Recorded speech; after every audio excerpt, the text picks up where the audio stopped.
Meus irmãos e irmãs, que a paz do Mestre Jesus esteja em nossos corações. É com muita alegria que aqui estamos novamente, atendendo a uma solicitação, com muita alegria, dessa casa de caridade, que é a Associação Beneficente Bezerra de Menezes, para mais uma vez estudarmos a doutrina dos Espíritos. Essa doutrina consoladora, essa doutrina que nos acolhe, que nos instrui e, principalmente, que nos possibilita a compreensão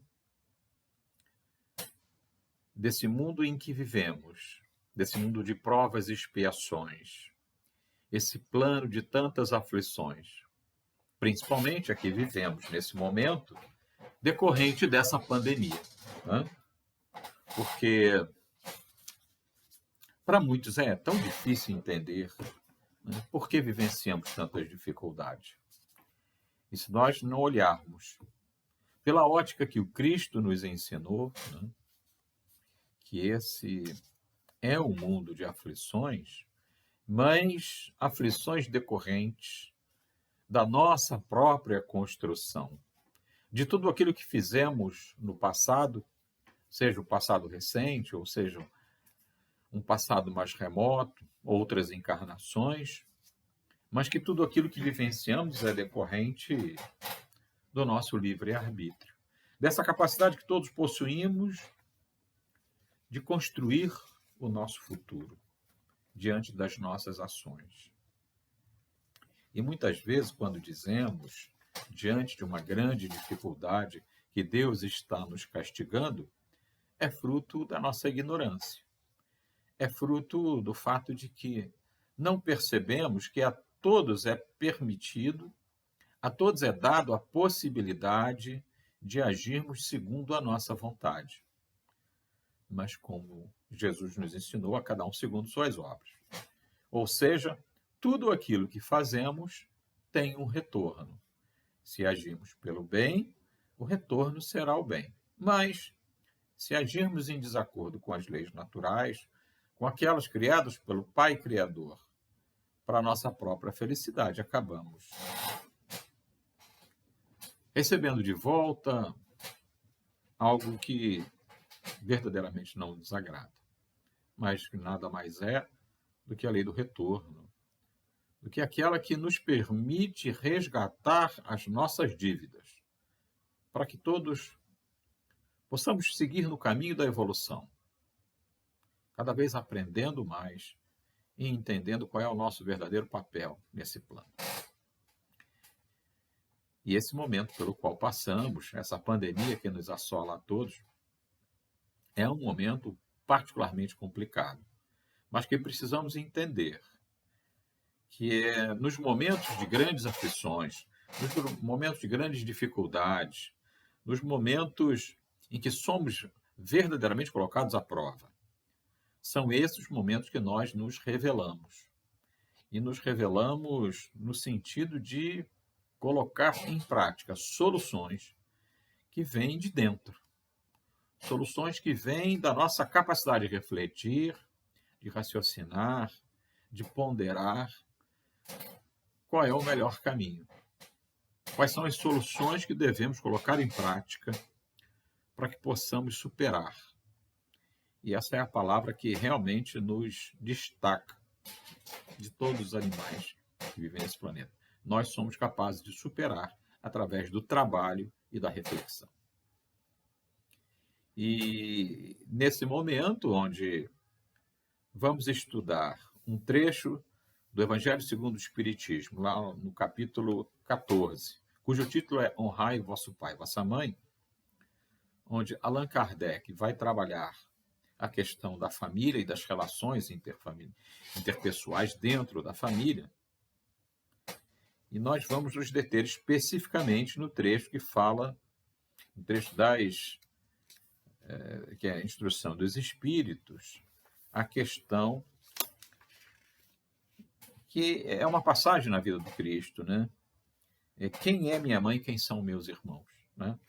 Mas antes, vamos fazer a leitura de uma página e a nossa prece inicial. E eu escolhi aqui um trecho que fala exatamente sobre a questão dos pais e que diz assim: E vós, pais, não provoqueis a ira a vossos filhos, mas criai-os na doutrina e admoestação do Senhor.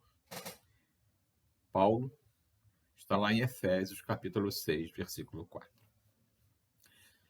Assumir compromissos na paternidade e na maternidade constitui engrandecimento do espírito, sempre que o homem e a mulher lhes compreendam o caráter divino.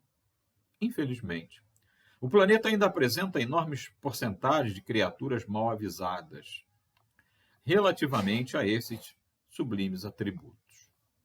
Grande número de homens e mulheres procura prazeres envenenados nesse particular. Os que se localizam, contudo, na perseguição à fantasia ruinosa vivem ainda longe das verdadeiras noções de humanidade e devem ser colocados à margem de qualquer apreciação. Urge reconhecer, aliás, que o Evangelho não fala aos embriões da espiritualidade, mas às inteligências e corações que já se mostram suscetíveis de receber-lhe o concurso. Os pais do mundo, admitidos às Assembleias de Jesus, precisam compreender a complexidade e grandeza do trabalho que lhes assiste. É natural que se interessem pelo mundo, pelos acontecimentos vulgares. Todavia, é imprescindível não perder de vista que o lar é o mundo essencial, onde se deve atender aos desígnios divinos, no tocante aos serviços mais importantes que lhes foram conferidos. Os filhos não são as obras preciosas, os filhos são as obras preciosas que o Senhor lhes confia às mãos, solicitando-lhes cooperação amorosa e eficiente. Receber encargos desse teor é alcançar nobres títulos de confiança. Por isso, criar os filhinhos é aperfeiçoá-los. Não é um serviço dos mais fáceis. A maioria dos pais humanos vive desviada através de vários modos, seja nos excessos de ternura ou na demasia das exigências. Mas, à luz do Evangelho, caminharão todos no rumo da Era Nova, compreendendo que, se para ser pai ou mãe são necessários profundos dotes de amor, à frente dessas qualidades deve brilhar o divino dom do equilíbrio. Pelo médium Francisco Cândido Xavier, do livro Vinha de Luz, de Emmanuel. Deus, Pai Criador do Universo, aqui nos colocamos e nos reunimos em Teu nome, para buscar a melhor compreensão, à luz do Evangelho de Jesus, do mundo em que vivemos.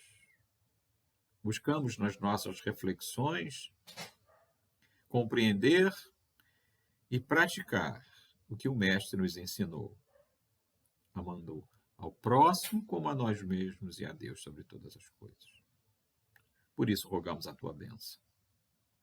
A ti, Mestre Jesus, agradecemos por aqui ter estado há 2000 anos presencialmente nos ensinando o verdadeiro caminho da luz, o caminho do amor, do perdão e da caridade, com toda a humildade necessária para que possamos conviver com todos aqueles que nos cercam em paz e com muita tranquilidade, apesar de todas as dificuldades que vivenciamos.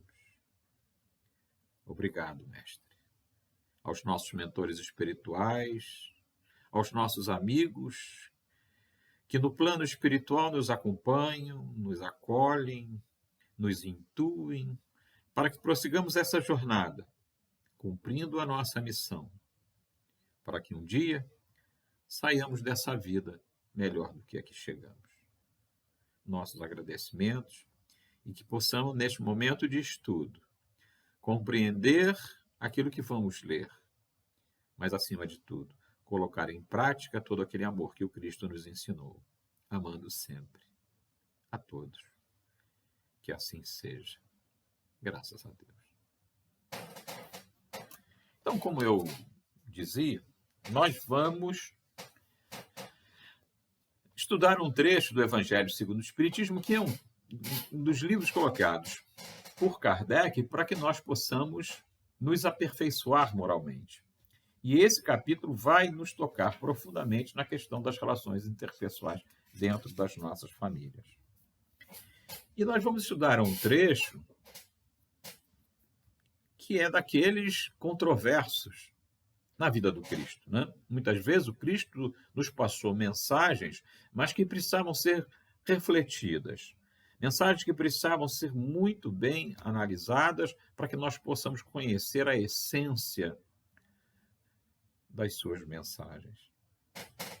E esse trecho ao qual me refiro diz assim: E tendo vindo para casa, reuniu-se aí tão grande multidão que eles nem sequer podiam fazer sua refeição. Sabendo disso, vieram seus parentes e se apoderaram dele, pois diziam que perdera o espírito. Entretanto, tendo vindo sua mãe e seus irmãos, e conservando-se do lado de fora, mandaram chamá-lo. Ora, o povo se assentara em torno dele e lhe disseram: Tua mãe e teus irmãos estão lá fora e te chamam. Ele lhes respondeu, Jesus, né? Quem é minha mãe e quem são meus irmãos?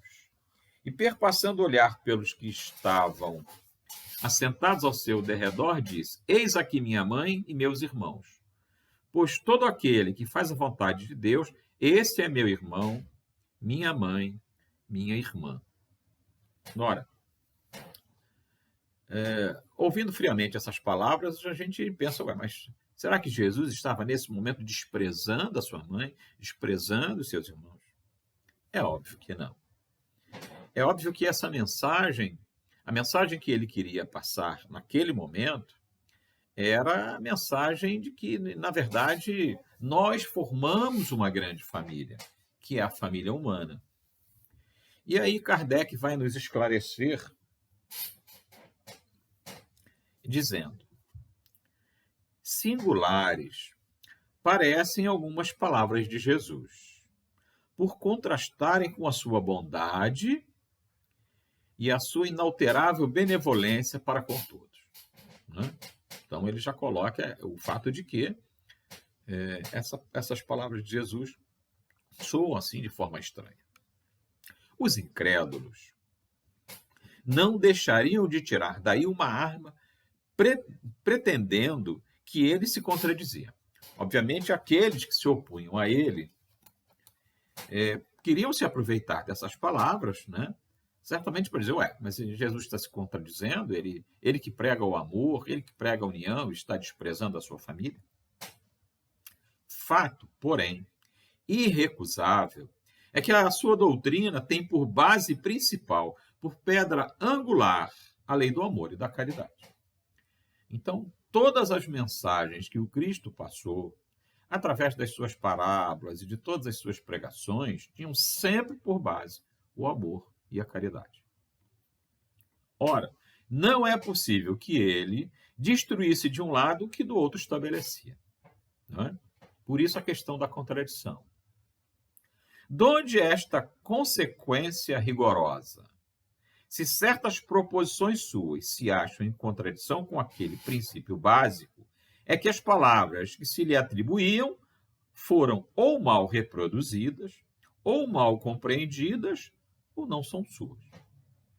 Então, se as palavras atribuídas ao Cristo contradizem, né, todo o amor, toda a bondade, toda a caridade que ele se empregou, ou não foram bem entendidas, ou não foram bem traduzidas, né, bem reproduzidas, né, bem interpretadas, ou não são deles.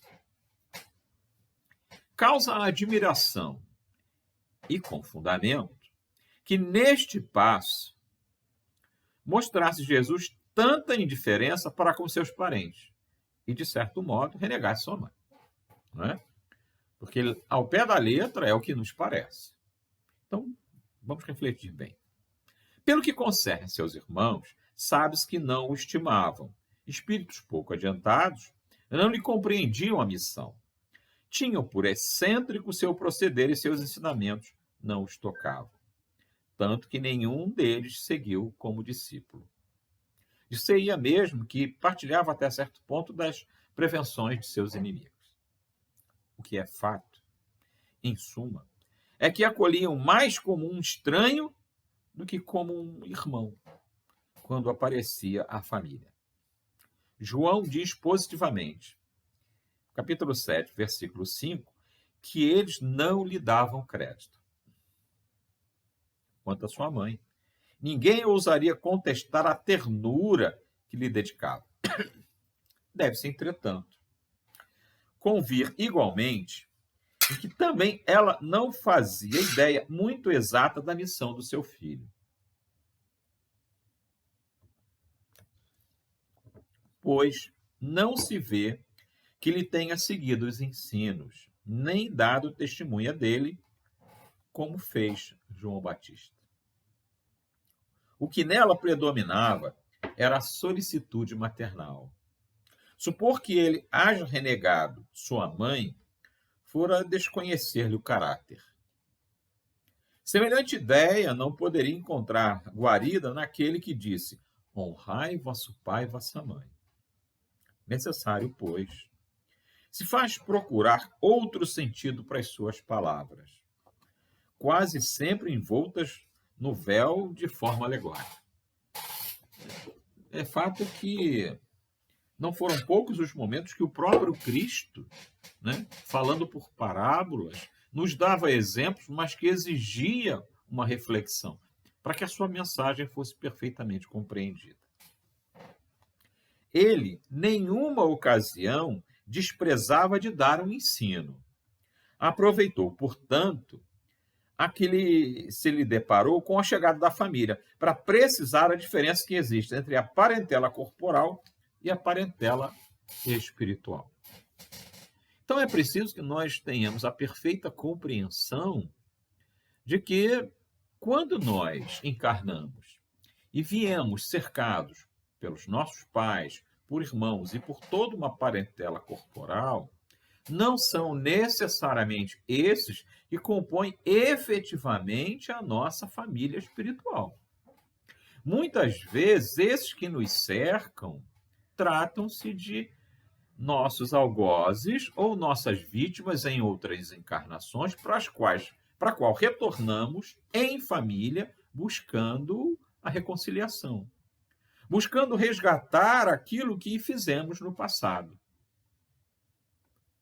Sejamos nós vítimas desses com os quais convivemos ou seus algozes.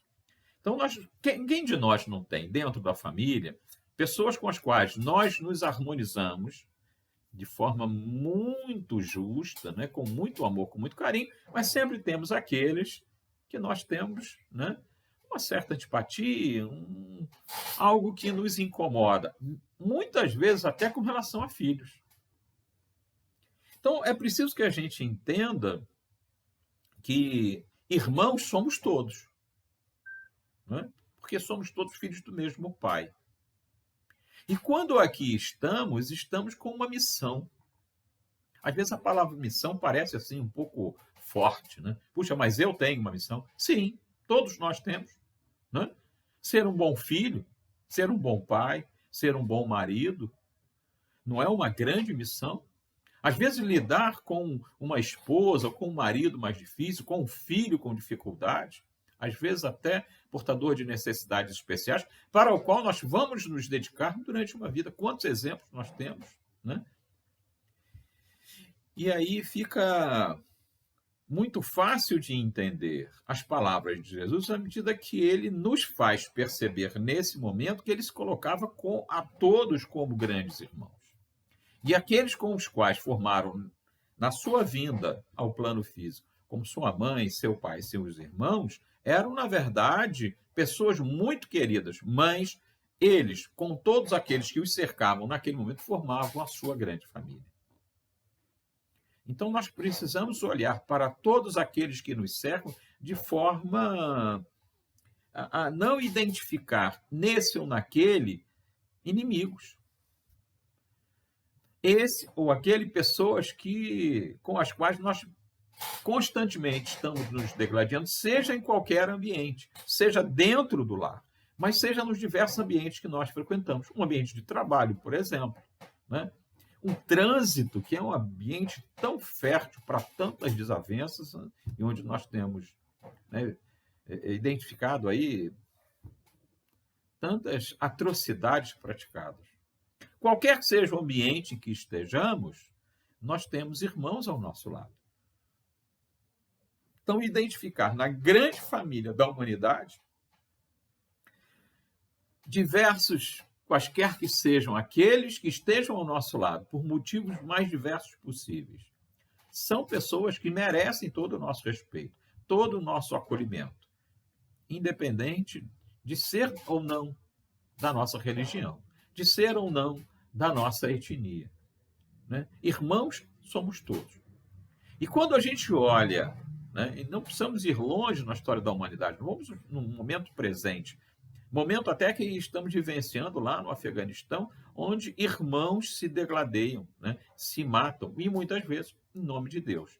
Ou seja, equívocos diversos que acontecem nesse momento, em todos os lugares do planeta, onde a gente identifica que são espíritos diversos em estágios evolutivos diferentes, que aqui estão buscando resgate, mas que não compreendem e, por isso, praticam tantas atrocidades. Muitas vezes, né? E uma vez, num momento de estudo nosso, lá na nossa casa, no Ernesto Fagundes Varela, estudo do ESD, né? Do Ensino Sistematizado da Doutrina Espírita, nós nos questionamos, será que realmente estamos num plano de provas e expiações ou ainda estamos num plano primitivo? Porque muitas vezes vemos situações de tão baixo nível que a gente se assusta, né? Que a gente se surpreende. Estamos realmente num plano de provas e expiações? Mas sim, estamos. Mas mesmo nesse plano, ainda onde o mal é predominante, muitos espíritos atrasados aqui estão buscando resgate, tendo a oportunidade do resgate. Mas eles não compreendem isso, eles não percebem isso. E apegados a esse mundo material e materialista, acabam cometendo seus desvios de conduta. E até num trecho de um livro de Divaldo, ditado por Joana de Ângeles, intitulado O Mundo e Jesus, Joana de Ângeles coloca um trecho que eu acho dos mais interessantes para a nossa reflexão, quando ela diz que o mundo é devorador. O mundo é devorador. O que ela quis dizer com isso? Nós vivemos num mundo que nos devora à medida que nos coloca situações de facilidades, de prazeres, convites dos mais diversos ao consumo, a vida material e materialista. E nós nos deixamos levar. Nós somos devorados por esse mundo de falsas oportunidades. E aí nos permitimos, porque o nosso livre-arbítrio é o senhor das nossas ações. E é aí que nós construímos um futuro que será bom ou ruim segundo as nossas ações, né? Ou seja, nós vamos receber de volta tudo aquilo que damos ao mundo e a nós mesmos. Por isso, a questão da família, né, e a questão das interpretações que damos às mensagens de Jesus precisa ser feita com muita reflexão. Oportunidade nós temos. Oportunidades nos são dadas todos os dias, inclusive quando encontramos as dificuldades, quando encontramos pessoas difíceis nas nossas vidas, que muitas vezes estão ali colocadas exatamente para nos oportunizar a reflexão, a tolerância, a calma, o equilíbrio emocional que precisamos ter nos momentos de conflito. O problema é que nem sempre nós nos damos conta disso. O problema é que nós colocamos em prática a lei de Talião, né? Ninguém consegue receber uma agressão e devolver uma palavra de conforto, né? E é um caso que eu gosto muito de citar, de um presidente de uma casa espírita em Uberaba, que era adepto da campanha do quilo, e uma vez saindo às casas para pedir ajuda, ele bate numa casa, é atendido por uma senhora, e quando ele vai se dirigir a ela para solicitar ajuda para os necessitados, ela que já o reconhecia, vira-se para ele, diz: "O senhor aqui novamente", e cospe no rosto dele. Cospe no rosto dele. Ele aí então tira do bolso um lenço, limpa o seu rosto e diz para ela: "Para mim a senhora teve isso. Para os pobres a senhora teria alguma coisa?" São essas palavras que, ditas de volta, apesar de ter recebido uma agressão, levam qualquer pessoa a uma reflexão. Por minimamente que seja uma pessoa mais calma, mais tranquila, vai perceber que aquilo que ela está recebendo de volta não foi aquilo que ela entregou. E faz com que a pessoa dê um passo atrás, né? Reflita sobre a sua forma de agir e tente mudar o seu comportamento. E é assim que nós temos que olhar para as mensagens que o Cristo nos deixou. Nós formamos uma grande família. Nós somos todos irmãos, irmãos filhos de um mesmo Pai.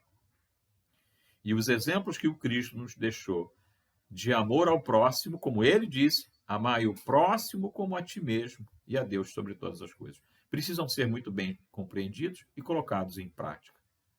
Que nós possamos refletir sobre essas palavras e sempre que lemos o Evangelho, possamos pensar duas vezes naquilo que ouvimos e pensar com o amor, com o carinho, com a dedicação, com toda a misericórdia que o Cristo nos deixou, porque ele era só amor. E as suas palavras não podem, em momento algum, representar qualquer dádiva, qualquer legado de agressividade ou de irresponsabilidade, mas tão somente palavras de amor e caridade. Por isso é que nós queremos deixar a todos os irmãos aqui presentes que, nesse momento, apesar de todas as dificuldades, apesar de estarmos nos despedindo de muitos companheiros em humanidade, decorrente dessa pandemia, precisamos entender que é cada um segundo suas obras. E nós precisamos colocar em prática o amor, para que possamos receber, igualmente, o retorno do amor que todos nós devemos e podemos fazer jus. E aqueles que se vão, que possam ser amparados pelo plano espiritual. Também já perdi alguns irmãos muito queridos, mas a melhor metáfora que eu conheço para o desencarne é aquela que nós imaginarmos que estamos numa grande penitenciária, porque estamos presos no corpo físico e tão limitados nesse plano de provas e expiações. E nesta penitenciária, quando algum irmão já cumpriu a sua pena e vai ser libertado, nós temos que nos alegrar, porque ele já cumpriu a sua pena e está retornando para a liberdade. E desencarnar a retornar para a liberdade. Que o Pai Criador nos abençoe e possa nos dar sempre oportunidade, e a nós o discernimento necessário para compreender as oportunidades que estamos recebendo. Por isso, vamos agradecer mais uma vez ao Pai Criador todas as oportunidades que aqui recebemos. Apesar de tantas aflições, nós estamos sendo oportunizados a cada momento para receber com amor, fé, coragem e superação, vivenciando o necessário para que prossigamos nossa jornada terrena, para que façamos dessa jornada, do berço ao túmulo, uma jornada de evolução. Que possamos seguir as mensagens do Mestre Jesus, amparados pelos nossos mentores espirituais, pelos mentores das nossas casas espíritas que estão conosco, nos fortalecendo, nos intuindo para uma jornada de paz, de luz e de amor. Que façamos das nossas vidas uma vida de luz, uma vida de transformação. Acima de tudo, olhando para dentro de cada um de nós, percebendo que somos espíritos ainda muito equivocados, mas desejando aproveitar essa estadia nesse plano físico, para que saiamos daqui melhor do que chegamos. E assim, rogando ao Pai Criador as suas bênçãos, damos graças a Deus. Meus irmãos, que a paz do Mestre Jesus esteja em todos os corações, que possamos continuar juntos e sempre voltando às nossas ações, os nossos pensamentos, as nossas reflexões para a prática do bem, do amor e da caridade. Muita paz a todos.